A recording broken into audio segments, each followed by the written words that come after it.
Good afternoon. Thank you for joining. This is the second CEOS mini talks event. I'm Madhu Khanna. I'm a professor in the Department of Agriculture and Consumer Economics and a co-director of CEOS. We have four short talks scheduled for today. Each of these is going to spotlight key points in the research and analysis of people affiliated with the Center for Economics and Sustainability at the University of Illinois. Before we get started, just a few guidelines. We are expecting more people to join, and it would be good to just keep your video off and your mic muted. If you have questions, please feel free to type them in the chat box while the speaker is presenting, and I will call those out after each speaker has finished presenting, and there'll be a time for a couple of questions then. The speakers may also respond back to your chat via the chat itself. Before we start, I'd like to thank the College of ACES and the Department of ACE for supporting CEOS. We're really excited to be able to host this event. Our first speaker for today is Joe Janzen. I'm going to stop sharing this and let Joe pull up his presentation. Joe is an assistant professor in ACE, just joined, and he's going to talk about how much U.S. farmland is organic. All right, thank you, Madhu. So this is in part based on some research that I'm going to talk about later, but I'll talk just more generally about how much U.S. farmland is organic. And since I can do that relatively quickly, I also want to discuss with you whether that amount is significant and what might be the implications of further farmland being converted to organic. It's important because buying organic ag products is one way, perhaps maybe the primary way, in which consumers express demand for sustainable farming practices. People who want more sustainable farming practices tend to buy more organic food. More organic is touted as a path towards greater sustainability, but this single label is a pretty blunt instrument, and it's going to be difficult to understand how production ag changes if we don't understand how that market signal provided by consumers is being translated back to the farm. And so that's where our research comes in. There's definitely significant existing sentiment to the effect that we need more organic farmland in the United States. There've been kind of a number of notable ways in which this has sort of played out. One of these was a Super Bowl commercial, actually, that aired back in 2019 that stated this fact that less than 1% of U.S. farmland is organic. And converting more land is difficult, so we're going to start this program where if you buy a beer, we'll convert 1 square foot of land to organic. The idea that we could, with each 6-pack, convert 6 square feet of land at a time was kind of viewed a little bit skeptically. We have somewhere between 300 and 400 million acres of cropland in the United States. So converting 6 square feet when 1 acre is 43,560 square feet was a big push. It would take a lot of beer. Transitioning significant acreage that way is sort of unlikely. Another way to increase organic farmland, this is one that also got some popular press, was a partnership between General Mills, so a large food company, buying or investing in a very large farm in central South Dakota. So General Mills partnered with this 35,000 acre or 34,000 acre farm in central South Dakota near the city of Pierre, to convert that entire farm from organic or from conventional to organic production in order to source enough organic wheat to make some of its Annie's mac and cheese products, which are one of the larger organic brands of macaroni and cheese. However, in spite of these sort of higher profile conversions, the aggregate process of transitioning land to organic is not the result of some marketing scheme or a single big investment, but lots and lots of small farms slowly converting to organic over time. We'll show you these trends in production value and acreage. I've taken this graph back all the way to the early 1990s. However, the data that we have, really represented by the darker lines on the right-hand side of this graph, are from the USDA's national organic surveys, some done in conjunction with the Census of Agriculture, and some sort of done on a more ad hoc basis. So they don't do these surveys every year, but it's probably the best data that we have in terms of understanding how much organic farmland there is in the United States. The bottom lines here, the orange lines represent cropland. The blue lines are all other land. And it's important to look at cropland specifically because it's tied much more closely to the value of production and other sort of key indicators of how big the ag sector is. We've seen organic cropland in the United States grow to about 3.5 million acres. Another way to think about it is cropland in the United States, again, is about 330, 340 million acres in any given year. That's more than the size of Texas and California combined. Organic ag 20 years ago was about the size of Rhode Island, and now we're sort of about the size of Connecticut. So it's still really small, about 1.1% of total US cropland. Organic production value is also growing a little bit faster than acreage. So production value increased over the last 8 years by about 180%. Cropland acres increased by only 75%. If you think about that on a year-over-year basis, average annual compound growth of about 13% for production value relative to only about 7% for acreage. So we see that it seems like this idea of converting more land to organic production is kind of lagging a bunch of other indicators. So when we saw this, we thought, well, what are the barriers to adding additional organic farmland? Why is there something that's limiting the desire for more organic farmland in the United States? And the most obvious thing there is that there is this 36-month certification process that land must be farmed according to organic production practices for a period of 36 months before what's grown on the land can be sold and labeled as organic. In addition, that creates a whole host of other sort of barriers and constraints related to sort of, well, how do farmers actually go about transitioning their operations to organic? And we think that there's a whole host of barriers, and it's really difficult to understand which of those is the limiting factor. But we do know that organic conversions are changing the structure and organization of farms, in particular, changing how the input mix on those farms is organized. So if we think about sort of land, labor, and then seed, fertilizer, and other sort of things that are applied to the land as inputs, right?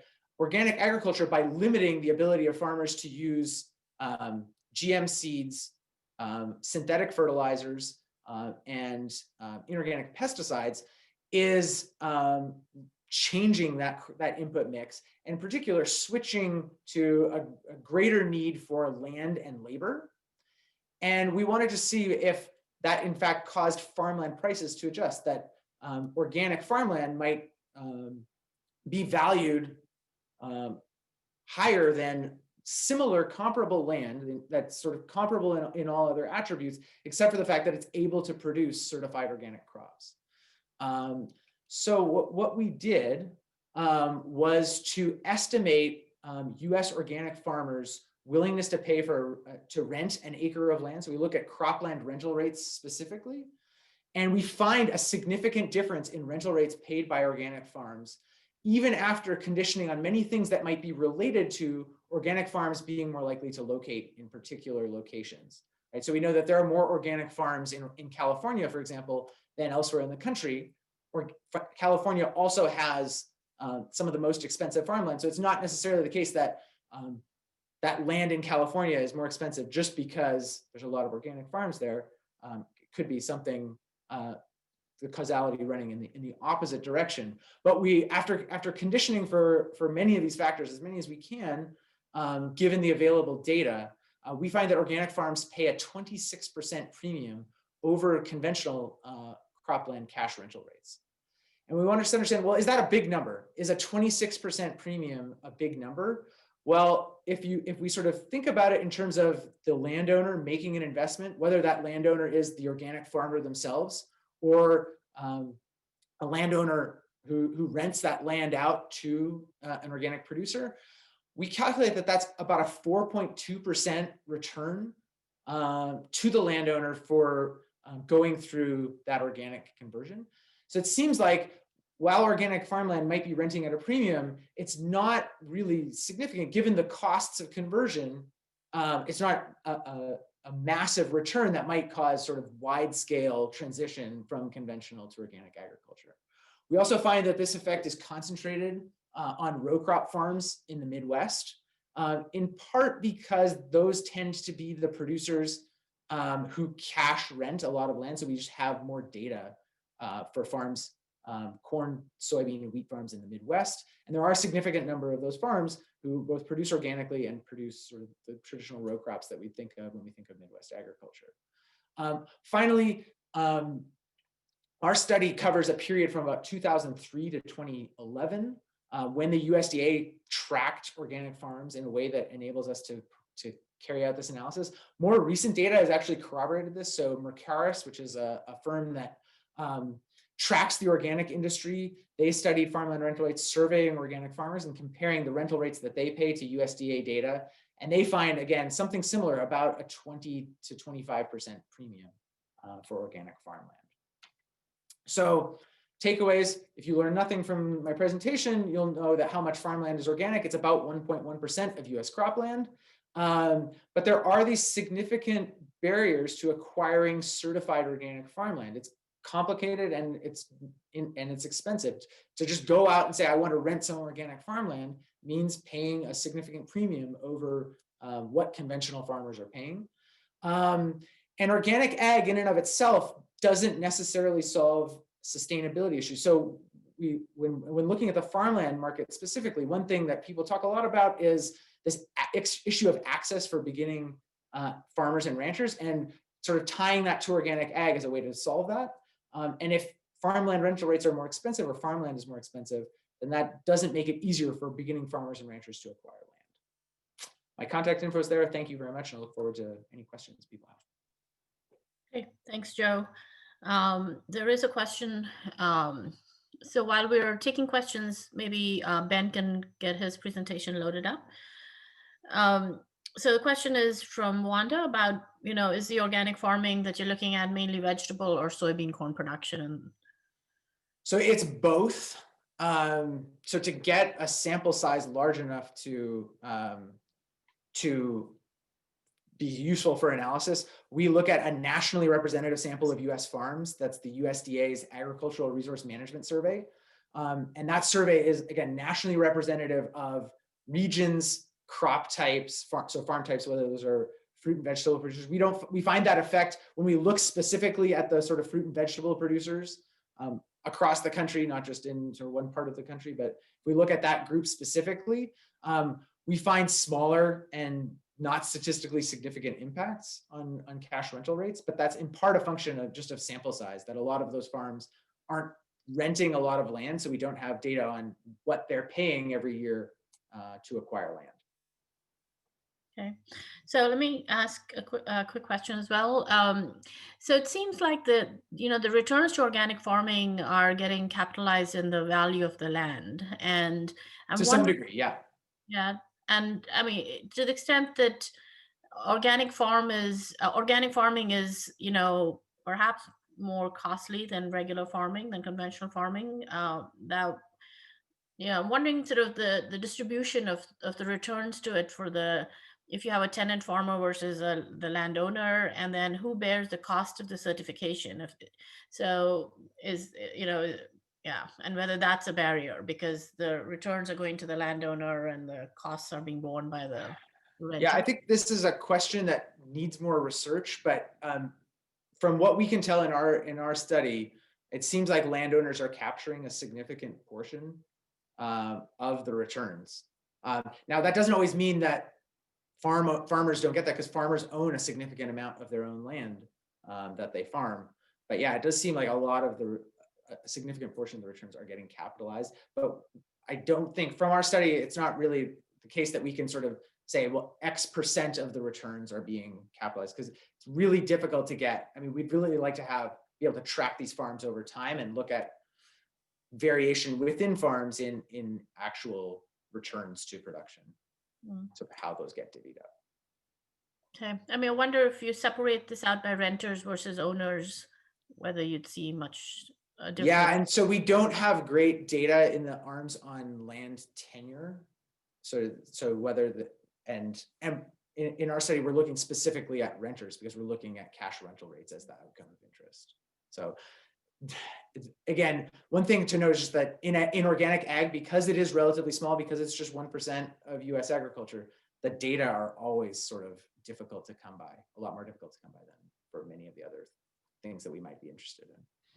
Okay, thanks. Thanks. All right, let's move to our second speaker, Ben Gramig, an associate professor in ACE, and he's going to talk about tillage. Great. Thanks, Madhu. So tillage may sound like something that's not very exciting, but it's certainly fundamental to agriculture, whether you're growing commodity row crops or even especially maybe organics where you can't use pesticides, given the importance of tillage for weed control. So I'm going to just try and give you a quick sense of some work that we're involved in here. If you're not familiar with tillage practices, conventionally we farmers would do a very thorough pass of the soil, breaking up the soil and the crop residues after each harvest or before planting the next crop anyway. Something a little more like what we see over to the right here on the screen, this what I've labeled conventional tillage. There's many different labels and there's lots of different sort of intermediate practices and machinery that are being used. And this has changed quite a bit over time, but this is a chisel plow. We're doing some pretty serious disturbance of the soil here. There's a whole sort of set of practices that would involve lesser disturbance. In the middle, what I've labeled conservation tillage. This is basically what typically is referred to as strip tillage. So you leave the crop residues after harvest, except for a narrow path, which is basically where you're going to plant that next set of seeds.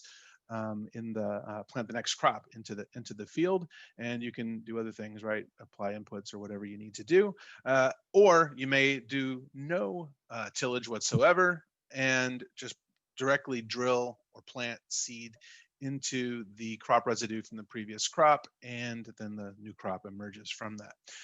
There are lots of traditional benefits associated with tillage. The primary one I just mentioned, or one of the primary ones anyway, traditionally has been for weed control. So tillage remains very important, for instance, in organic systems. With the dramatic use or expansion of use of Roundup Ready and other type of herbicide resistant crops, this is less of an important issue, at least in terms of within season weed control. Can still be important in terms of thinking about super weeds and things like that we're worried about in terms of genetic things that are going on out there. But the other important benefits, traditional benefits of tillage, are that it loosens or reduces compaction in the soil, which is important for root development and those kinds of things. And especially in a place like Illinois and further north in the Corn Belt, tillage is really important traditionally for trying to basically maximize the length of the growing season. That is, get sun in there, warm up those soils, dry them out coming out of winter before planting. It's particularly important the further north you go, as you're trying to maximize the total number of growing degree days that you can accumulate and maximize crop yields. If we look at conservation tillage, and I'm just going to use this very generically here right now, what are the benefits of this, right? If you keep soil more covered, we can reduce covered more of the year anyway. We can reduce soil erosion. That's the primary benefit, the real reason that no-till and conservation tillage initially were really pushed, right? Starting in the post sort of Dust Bowl period and certainly picking up quite a bit in the 70s and 80s up till today. It can increase the sequestration of atmospheric carbon from the air into the soils. Soils are a very important global carbon sink. It can increase water infiltration into fields. And obviously, if you spend less time working soils and fields, there's a lot of time and labor costs, potentially fuel and other things that can be saved.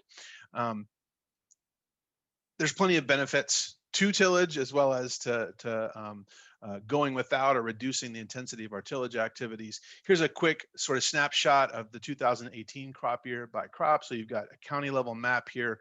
This is based on remotely sensed data. And what we're looking at is the share of land, the percentage in each of these counties, according to the legend at the bottom there, in each crop that has 30% or greater residue cover. Those crop residues after the previous harvest of the crop, whether it was corn or soybeans. That's the predominant prior crop. But what you can see here, one is that we have higher rates of conservation tillage usage in soybeans than we do in corn in general, which suggests that farmers alter their tillage practices based on, or indicates that they alter their tillage practices based on exactly which crop they're growing in a given year. That's important to think about in terms of what's going on with tillage selection. It also indicates, at least to some extent, that you have lower rates of conservation tillage usage the further north you go, especially for corn. More so than for soybeans. If you look at northern Iowa and up into Minnesota, which is a growing region of corn production in the U.S., then you can see sort of what's going on there in terms of differences. If we want to look at the economics that are associated with this, I'm actually providing some data here that is from a recent Farm Doc article. The citation is at the bottom, and these are data collected predominantly in Illinois on commercial grain farms. You can see a distribution in the pie chart on the left that shows the sort of different practices that are being used. So no-till and strip-till, the blue and orange sections here are about a quarter of all acres based on the farms that are enrolled in this precision conservation management program, which is run by the Illinois corn growers. You've got the largest single share coming from this one light tillage pass group, and then you've got more intensive tillage, different types of two pass. The difference between light and medium here is one deep tillage pass versus no deep tillage passes, but two sort of slow passes. And when I say pass, I mean trips over the field with equipment. Okay, those things correlate strongly with costs, fuel costs, time costs, as well as machinery wear and tear, those kind of things. If you want to compare what the PCM has found in terms of relative costs, the costs are in blue, the non-land costs, and then the orange represents operator and land return, sort of a net return. Just thinking about the corn operations itself. The highest net return here comes from that light two-pass tillage system. It's about $10 or $12 difference, or $8 or $10 difference back compared to, say, something like strip till. But as you can see, more intensive tillage is the least attractive economically in terms of this net return measure. So there's a lot of economics that suggest less tillage might be a good thing, or we might expect to see more of it. So why don't we see more of it, right? That was the lead line here on my talk. In some sense, people have sort of looked over time, and we've kind of hit a plateau in terms of adoption. And yeah, there's some going back and forth and things that are changing. What are the obstacles to more people doing this, or why don't we see more of it? I was very surprised when I moved from Purdue to Illinois several years ago to see how much less conservation tillage, and especially no-till, is used on the landscape. Just lower overall levels of residue cover, more soil disturbance, things like that on average. Part of that is certainly topography, right? The flatter the land is, the less the reduction in erosion benefits. But there's a number of other things, so I want to point these out. They are obstacles to more adoption of these practices if this is more sustainable and has more benefits. And I'll talk about those in just a second.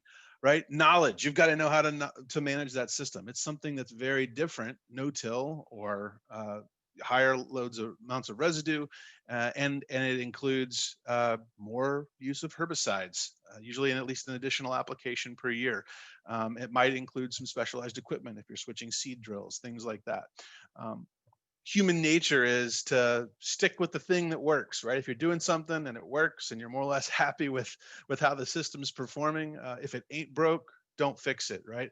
A lot of people have always done it. It's tradition. It's the way they farmed, the way they learned to farm, the way their father, their grandfather farmed, and they don't see any reasonable reason to switch. Aesthetics and perceptions are also very important.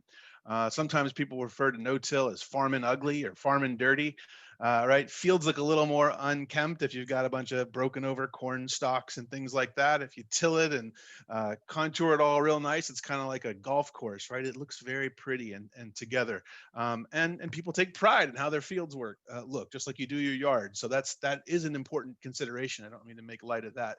It also is important when we think about landlords and renting and lenders and other people that are involved, since we have a lot of rented land in action, and they expect to see things that they see elsewhere on the landscape, and they might ask, why are you doing this, or why aren't you doing your tillage like so-and-so, or like we do it on our other farms or our other tenants.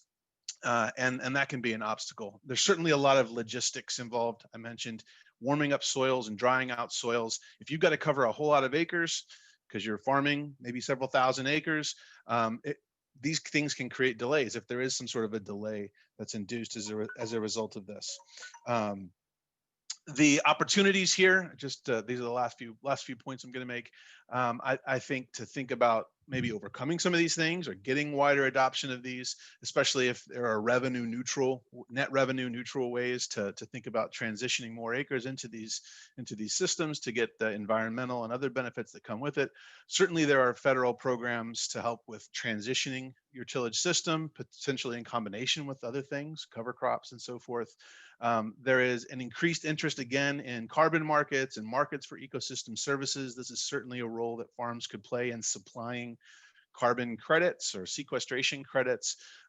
More and more food companies and retailers are pushing quantifying the sustainability of their supply chains, and this is potentially an important component of the overall sustainability, at least in terms of greenhouse gases. And there's also a big interest in conservation tillage and related conservation practices because they may help actually with thinking about adaptation to future climate change, storing more water in soils to make crops more resilient, for instance. One of the challenges that comes with this as we think about these payments or other income flows, commodifying carbon from soil, is that just the question, how much would it take to get more people to switch? And in a recent paper with some research with a colleague at Purdue, we found that among Indiana farmers who hadn't previously adopted any form of conservation tillage, it would require about a $40 per acre change in net revenue in order to get them to switch to no-till, all the way to no-till from a conventional tillage system. Just for reference, that's a larger amount than EQIP is going to pay. That's a larger amount today than a carbon market is going to be able to pay per acre per year. I'll leave it at that, and happy to take questions or transition slides or whatever to the other presenters. Make sure we stay on time. Thanks, Ben. We do have a couple of minutes for some questions. If you'd like to just, I don't see anything in the chat, but if you'd like to just unmute yourself for a moment and ask, or type it into chat, and I'd be happy to ask it on your behalf. I do see a question in the chat. Let's see. Will agriculture ever be subject to a rising carbon tax fee so that costs of petroleum source pesticides, fossil fuel application, et cetera, might actually benefit organic over conventional? I guess that was actually directed maybe at Joe, but it kind of crosses over the two. I was talking about carbon taxes and markets. I don't know if they'll ever be subject to those things. Right now, the political climate is not one that has supported it here in this country. We do have carbon taxes other places. I don't think they've really driven a lot of agricultural system change. Other places, they tend to be relatively low in terms of inducing behavioral change. Couple of questions for you, Ben. Yep. What does the $40 per acre translate to in cost per ton? Yeah, that's I don't have that, Tim. I don't have that at the top of my front of my brain, but it's actually calculated side by side. I can show you those comparisons if you follow up with an email. Light versus medium tillage, Ryan. Last one I can respond to. They stay on schedule here. These are definitions in the tillage benchmarks from PCM. So the difference between those two is that a medium pass includes, I think, like a 2-pass system that says medium has a very light, like maybe a field cultivator or something, but there is one pass over the field that is a deep tillage pass. So that's the combination there. It's not multiple passes with those implements, but I believe that's the definition in the tillage standard. All right, Brenna's turn. Thanks. Our next speaker is Brenna Ellison, Associate Professor in the Department of Ag and Consumer Economics, and she's going to talk about food waste along the supply chain. Thank you. All right, so today I will be talking about briefly food waste along the supply chain. So let me share my slides. Okay. Food loss and waste are issues throughout the supply chain. So I'm sure many of you have seen pictures in mainstream media maybe about farm level food waste, and we see these giant piles of food being wasted. You've probably also seen it in restaurants, though maybe not recently, and we see it in our own homes as well. So depending on your definition of choice, approximately 30 to 40% of food in the US is considered wasted. Generally speaking, waste is often discussed as an irrational behavior, as in something bad. But a question that I ask from kind of an economist perspective, are there cases in which waste is rational? So the goals for this presentation are to review why food loss and waste happens at each node in the supply chain, and then discuss potential circumstances where we might actually view waste as a rational decision that someone makes. So here is a very simplified supply chain. So this is kind of what I'll be talking through today. So we talk about farm level, processing, manufacturing. We talk about the logistics, which actually connect all of the stages. We'll talk about the retail setting, and then the household consumer level waste as well. So thinking about drivers of food loss and waste on the farm, I would say after households, farm level is probably where we see the most waste. Some of that can be related to price volatility, particularly for commodities that are not grown under contract, which is most often produce-oriented commodities. You see that a lot in vegetable markets. Labor costs and availability can also impact the amount of waste generated, especially for crops, which again is fresh produce, where you need high levels of manual labor. We've seen increasingly it's more difficult for farm workers to get the visas they need to come work. And so the cost of getting that labor is higher, and it's not always available, which can lead to farmers having to abandon harvest earlier, which ultimately results in more food waste. The one that we hear the most about, I think, is related to aesthetic standards and consumer expectations. So this is where you think about it, consumers don't want ugly produce in the grocery stores, or at least that's what we're told regularly. Grocery stores seem to promote that consumers want nice looking produce. We have seen the rise of companies like Imperfect Produce that are trying to make use and have a secondary market for these ugly fruits and vegetables. But in general, that is still cited as one of the key drivers of farm level food waste. In general, contracts can still contribute to food waste in that growers who are under contract certainly don't want to underdeliver. So there could be some incentives to overproduce, or to at least have a buffer to ensure that they meet their contract needs. And then the more natural causes of food loss and waste are things like extreme weather events, disease and pest outbreaks. And another one that can happen are supply chain, like rigidness in the supply chain. I would say COVID has really highlighted this. So many of you may have seen stories about milk dumping because farmers that sold to schools, for example, had nowhere to send their product. And so they were just having to dump it. Similarly, farmers who are under contract with food service operations that were closed down in many states just had nowhere to send their product. And so because bulk products cannot be repackaged quickly for the grocery retail market, we did see a lot of food waste during COVID. So if we think about processing and distribution, I would say in general, processing is much more efficient in managing waste, but we still see some happening if there's product that might break or spoil during the transport. And then potentially it can also happen if there's inadequate storage. With fruits and vegetables in particular, temperature control issues can contribute to waste, especially if they have different fruits and vegetables that require different temperatures across the truck. So if it's not managed properly, that can contribute to waste. And then again, at the processing facilities, if they feel like there's products that are not meeting that aesthetic standard, those will be pulled there and usually landfilled or used for another type of byproduct. If we think about the retail sector, we can think about both grocery stores and then restaurant food service. In grocery stores, there is waste that often happens due to spoilage. And then grocery stores also have to remove a lot of near or past date foods, which is a little controversial in that most date labels don't necessarily have much meaning. They're trying to work to standardize those, but when you see Best Buy or Best Quality Buy or all sorts of other labels, None of those are regulated by the government, except for dates you see on infant formula. So there's still quite a lot of confusion around those and whether or not products should be pulled. Overstocking of foods is common. If you talk to retailers, they view this as a cost of doing business because their feeling is their business does better when consumers feel that they have a lot of variety and they have, nice aesthetics in the store. And so waste is something they're willing to incur.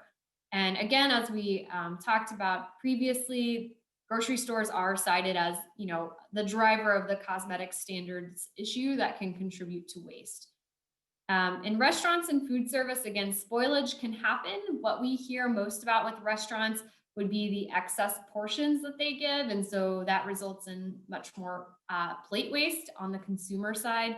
But also poor inventory or menu management. Sometimes restaurants are offering too many things on the menu, which ultimately results in them having a lot of excess food in the kitchen, which may or may not ultimately get sold and eaten. Particularly like in buffet restaurants or college dining halls, we see waste quite a bit there. And then lastly, drivers of food loss and waste in households, which all of us can probably relate to in some form or fashion. Most of them come down to just personal behaviors. Maybe we're not very good at managing our shopping or our planning. So are we doing things like shopping with a list? When we buy food and we have meals that we're planning to cook, do we actually follow through and do it? Or, when you get home at 6 o'clock at night, do you decide takeout is easier? And so, the vegetables or other foods you bought with good intentions just continue to sit in the fridge. As I alluded to earlier, there is a lot of confusion surrounding date labels. In the bottom left, you can see just a sampling of labels you might see in the grocery store right now. Impulse and bulk purchases can also contribute to waste, especially if bulk purchases are in some sort of perishable item. Overproduction, cooking too much. So, of course, if, we just had Thanksgiving. So if ever there's a time for overproduction, that would be it. Maybe it's a little bit smaller this year if you had a more modest Thanksgiving celebration. But then also concerns about foodborne illness, which often ties back to these date labels. So if we think about consumers and whether or not they're acting rationally, if someone's worried about a foodborne illness, they might be worried about, will this cause me to miss work? Will this cause like my child to get sick and miss school or other things? So it's not necessarily irrational that a consumer might throw out the food if they're thinking about the potential costs that they could incur if they contracted a foodborne illness versus the potential benefits they would get from reducing that waste. And similarly with bulk purchases, again, if you're a time-constrained household, maybe buying an extra bunch of bananas is a cost you're willing to incur to not have to run out and go to the store a second time in the middle of the week. So ultimately, the bottom line is waste happens, but it's not always an irrational behavior. So the benefits of waste prevention must be greater than the cost for someone to take action. And overall, at each level in the supply chain, in general, we find that people are acting within what makes sense from a cost-benefit framework. I would say, though, that rationality is not necessarily a justification for inaction.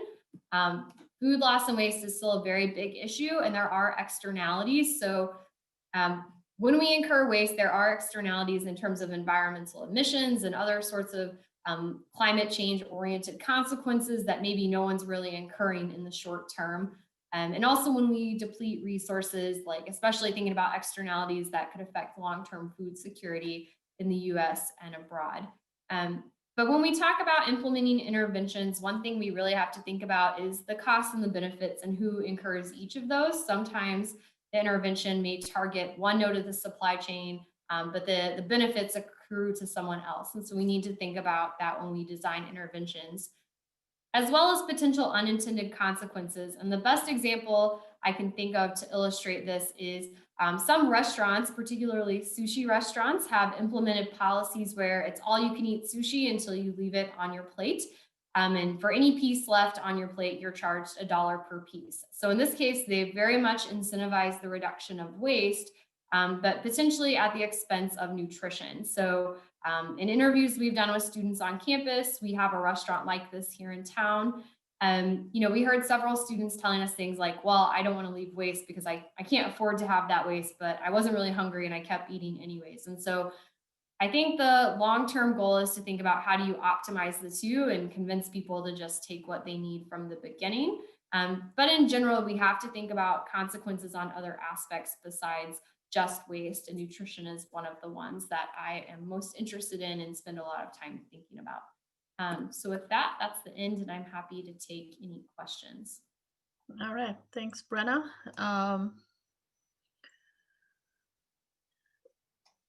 So I don't see questions in the chat, but let me ask.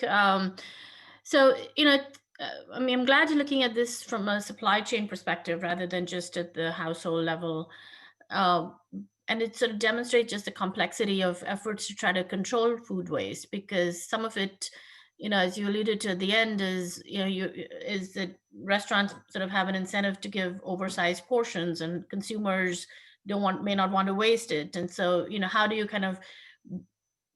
deal with that? I mean, what incentives do you provide so that the portion size is not too large, and then consumers, are not forced to either waste or eat too much? And I don't know if you've thought a little bit about what interventions might work that would work for both ends of that spectrum.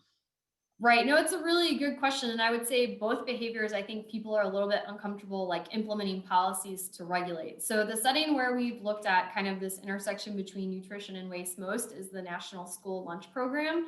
So we have a grant where we're looking at, can we apply strategies from behavioral economics, like nudge type strategies, to both increase fruit and vegetable consumption while also decreasing waste. And so that's a more controlled setting where even with political administrations, these things have been very at odds. So the Obama administration required that students take fruits and vegetables, and the Trump administration actually rolled that back and said it created more waste. And so that's where, they've directly put them against each other. And so we're trying to look at strategies in the middle. So we've been thinking about it within the school context specifically, because that's where policy, I think, is a place where policy is allowed to kind of intervene.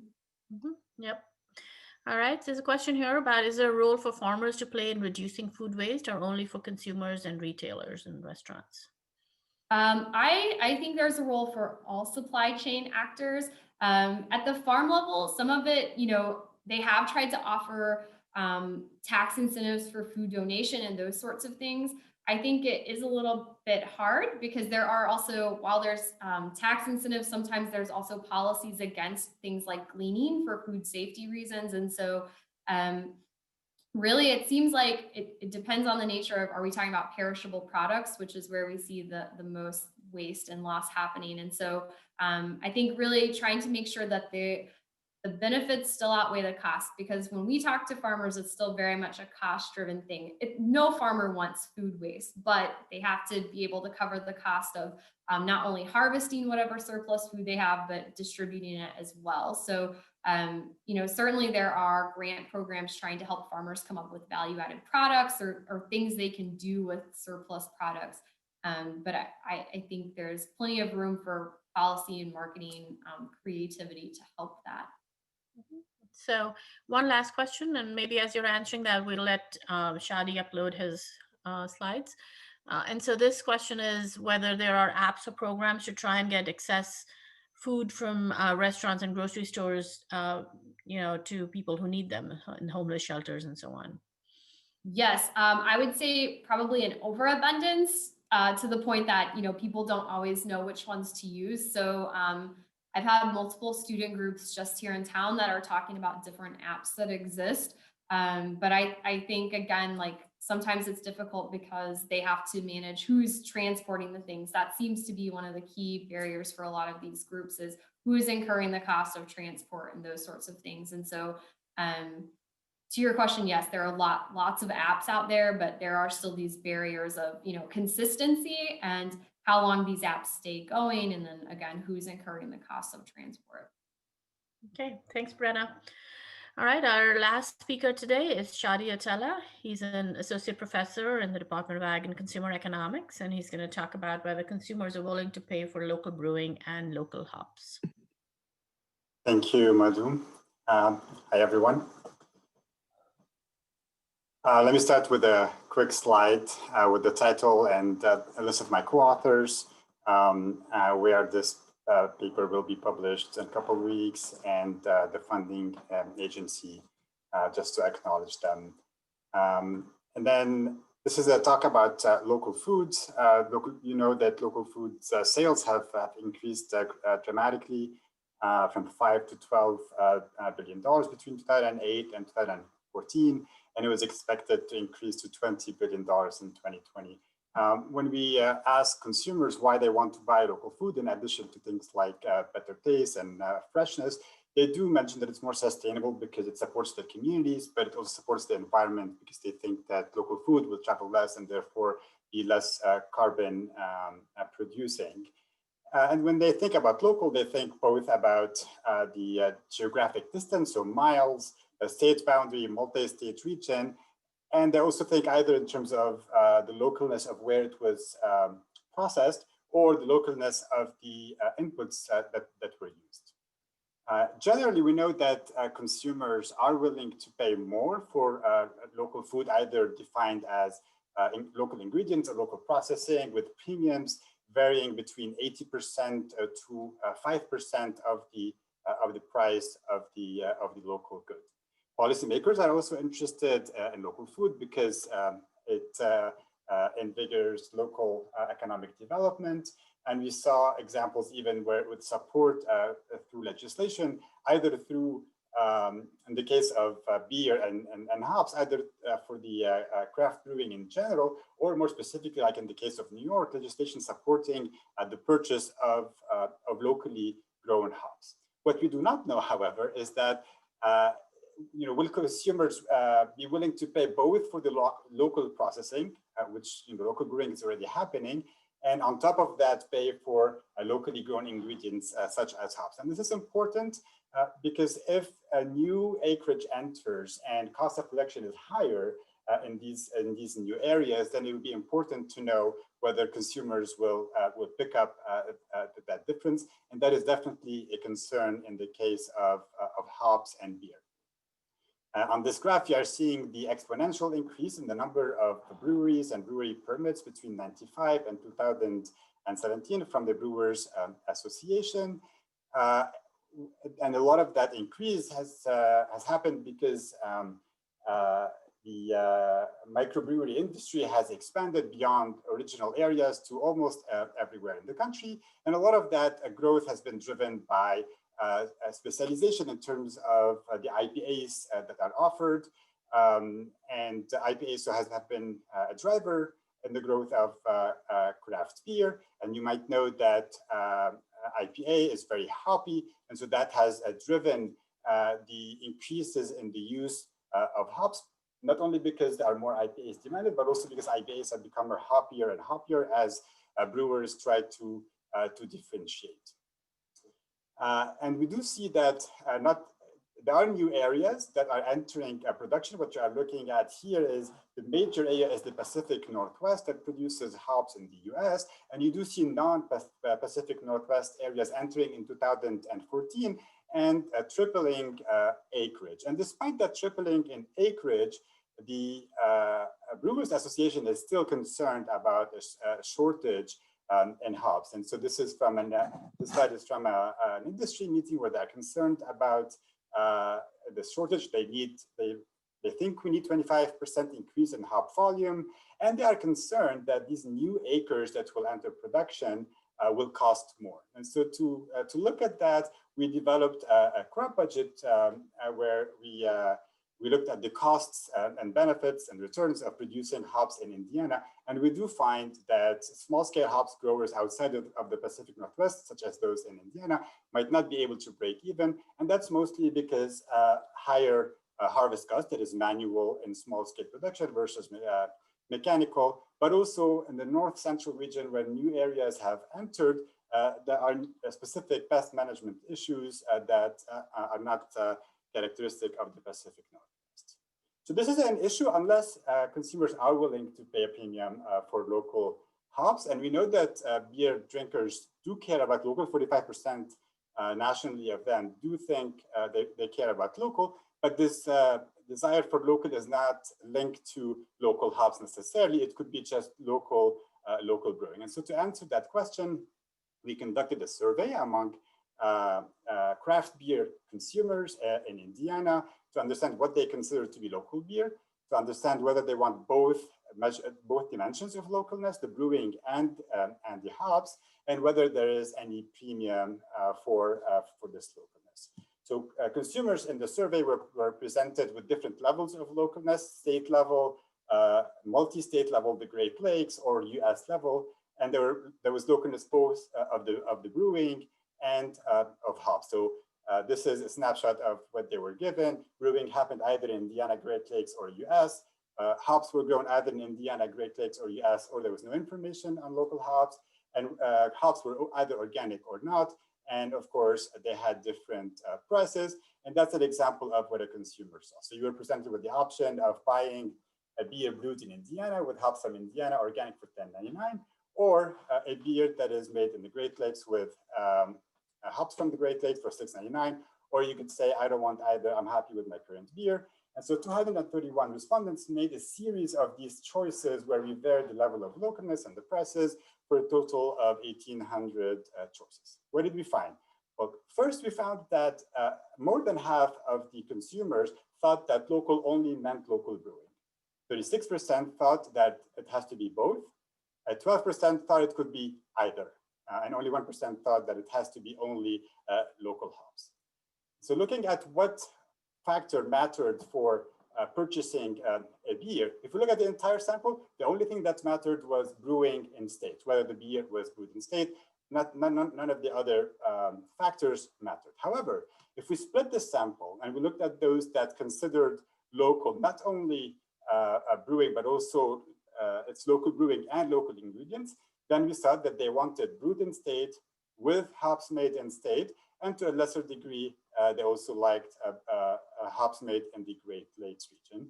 And interestingly, we found that local had it mattered in both cases, but those who thought of local as only local brewing, if they saw that it was local hops, they were less likely to purchase the product. Whereas those who thought of local as local brewing and local ingredient, knowing that it was organic on top of local, increased the likelihood of purchasing the product. Moving on to the premium. So this is a premium in dollars for a 6-pack, 72 ounces. If you looked at the overall sample, you found that the highest premium was for a beer brewed in state with US hops. However, if you split the sample, you found that you were able to get a higher premium, that is $5.23, if it was brewed in state with hops grown in state as well, but only for 35% of the sample. And those who defined local as only local brewing, they had a slightly lower premium, and they wanted brewed in state with US hops. They did not value local production of hops. And so looking at these numbers in percentage terms of the price of the median price of a 6-pack, these are sizable. So remember, we saw initially that premiums go from 5 to 70%. So here we're looking at 40% premium, say for these 35% of the population that want both local brewing and local ingredient, and 38% for those who want brewed in state with US hops. So what is the bottom line? Do consumers care for both local brewing and local hops? Well, some want both. But what's important is that all of them want local brewing. And that might be implied, but we don't have any standardized logo. Let's say it says this is local brewing. And all craft beer consumers want a US hops designation. We don't currently have something that says made with US hops as opposed to important hops, but consumers cared about that. And a quarter are willing to pay for both dimensions of local hops and locally brewed. So in a way, they are two dimensions, so they want a twice local product. And so that could be interesting for brewers who are looking to differentiate. And so they could be basically offering a two-tier type of local for different consumer segments, those who want local just brewing, or those who want local brewing and and local hops as well, so that farmers who are incurring the extra cost of producing local hops could be compensated by brewers who are willing to pay more, because consumers are willing to pay more from these 35% of the population and not the entire population. Thank you, and I'm happy to take questions at this point. We have 4 minutes. Shadi. All right, we have time for a couple of questions. I guess while we're waiting, Shadi, to what extent are beers labeled? I'm not a beer drinker, so unfortunately I don't have the answer myself, but are they labeled with whether or not it was, using local hops or not? And how easily would consumers have that information?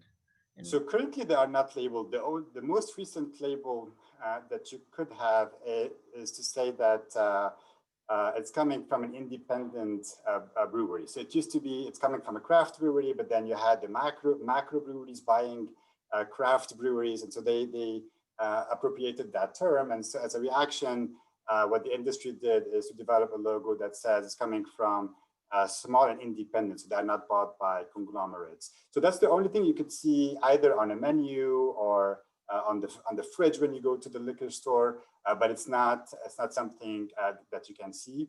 There is no discussion of that in the US. There is a discussion of that in the EU, both for traceability regions, but for traceability reasons, but also for reasons of denomination of origin, like what we see in wine. But so currently there is nothing that says locally brewed or locally or made with local hops. Yeah, I'm wondering whether, well, we do have a question, so let me ask that first. To what extent is preference for local brewing driven by perceptions about freshness? We don't use freshness in our study as one of the attributes. But we do know from other literature that local is associated with freshness. So this is something that could be happening here in the back of the mind of the respondents, but it's not something we teased out in this study. But if we were to rely on the broader local food literature, there is an association between local and freshness.